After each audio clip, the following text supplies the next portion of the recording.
Hello friends, welcome to our channel. తాజాగా ఒక చక్కనైనటువంటి నోటిఫికేషన్ వెలువడడం జరిగింది. ప్రభుత్వ ఉద్యోగాలు సాధించాలంటే ఖచ్చితమైనటువంటి ప్రణాళికతో చదవాలి. అప్పుడే అనుకున్న లక్ష్యాన్ని మనం సాధిస్తాం. కేంద్ర స్థాయిలో తరచూ కొలువుల భర్తీ అనేది జరుగుతూనే ఉంటుంది. ఒక ప్రణాళిక ప్రకారం చదివితే సెంట్రల్ గవర్నమెంట్ జాబ్ అయినా సాధించడం పెద్ద కష్టమేం కాదు. కానీ తాజాగా కేంద్ర హోంశాఖకు చెందినటువంటి ఇంటెలిజెన్స్ బ్యూరోలో నిరుద్యోగులకు చాలా మంచి గుడ్ న్యూస్ అనేది చెప్పడం జరిగింది. మరి భారీ స్థాయిలో ఉద్యోగాల భర్తీకి నోటిఫికేషన్ కూడా విడుదల చేయడం జరిగింది. ఈ ఉద్యోగాలకు ఎంపికైతే పోస్టు స్థాయిని అనుసరించి గరిష్టంగా నెలకు 1,51,000 రూపాయల జీతం కూడా అందుకోవచ్చు. ఇంటెలిజెన్స్ బ్యూరో మొత్తం దాదాపు 660 పోస్టుల భర్తీ కోసం ఈ యొక్క నోటిఫికేషన్ అనేది విడుదల చేయడం జరిగింది. మరి ఈ యొక్క పోస్టుల స్థాయిని బట్టి చాలా రకాలైనటువంటి క్వాలిఫికేషన్స్ కూడా ఉన్నాయి. 10th, ఇంటర్, డిగ్రీ ఇలా ఏదైనా అర్హత కలిగినటువంటి అభ్యర్థులు దరఖాస్తు చేసుకోవచ్చు అని కూడా వారు మెన్షన్ చేయడం జరిగింది. ఇక అర్హత ఆసక్తి ఉన్న అభ్యర్థులు ఆన్లైన్ విధానంలో మే 30 వరకు దరఖాస్తు చేసుకున్నటువంటి అవకాశాన్ని కూడా వాళ్ళు కల్పించడం జరిగింది.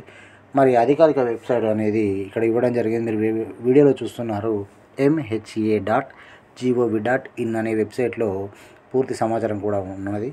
మరి దానికి సంబంధించినటువంటి పోస్టుల వివరాలు చూసుకున్నట్టయితే అసిస్టెంట్ సెంట్రల్ ఇంటెలిజెన్స్ ఆఫీసర్ 1 ఇందులో ఎగ్జిక్యూటివ్ విభాగంలో 80, అసిస్టెంట్ సెంట్రల్ ఇంటెలిజెన్స్ ఆఫీసర్ 2 విభాగంలో ఎగ్జిక్యూటివ్స్ 136, జూనియర్ ఇంటెలిజెన్స్ ఆఫీసర్ 1 ఇందులో ఎగ్జిక్యూటివ్స్ 120, జూనియర్ ఇంటెలిజెన్స్ ఆఫీసర్ 2 విభాగంలో ఎగ్జిక్యూటివ్స్ 170, సెక్యూరిటీ అసిస్టెంట్స్ అంటే executive 100, junior intelligence officer 2 tech 8, assistant central intelligence officer 2 civil works విభాగంలో 3, junior intelligence officer 1 motor transport విభాగంలో 22, cook 10, care taker 5, personal assistant 5, printing and press operator 1 ఇలా దాదాపు 660కి పైగా పోస్టులను అనేది విడుదల చేయడం జరిగింది.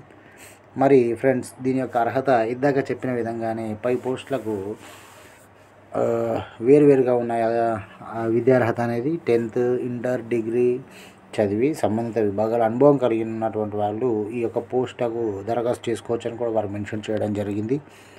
ఏ పోస్టులకు ఏ అర్హత కావాలనేది నోటిఫికేషన్లో క్లారిటీగా ఉన్నాయండి. మీరు ఒకసారి అధికారిక వెబ్సైట్లో చెక్ చేసుకోవచ్చు. ఇక వయో పరిమితి చూసుకున్నట్టయితే దరఖాస్తు చేసుకునేటువంటి సమయానికి అభ్యర్థుల వయస్సు గరిష్టంగా 56 years వరకు మించకూడదు.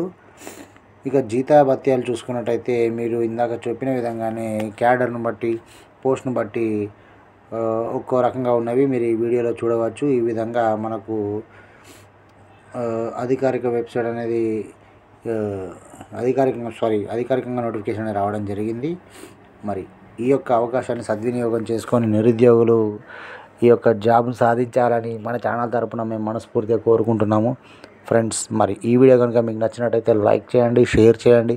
ఇంకా ఎవరైతే మన ఛానల్ని సబ్స్క్రైబ్ చేసుకోలేదో దయచేసి మన ఛానల్ని సబ్స్క్రైబ్ చేసుకోండి. ఇక ఉంటానండి. నేను మీ వంకాల సతీష్ కుమార్. Thank you. జై హింద్.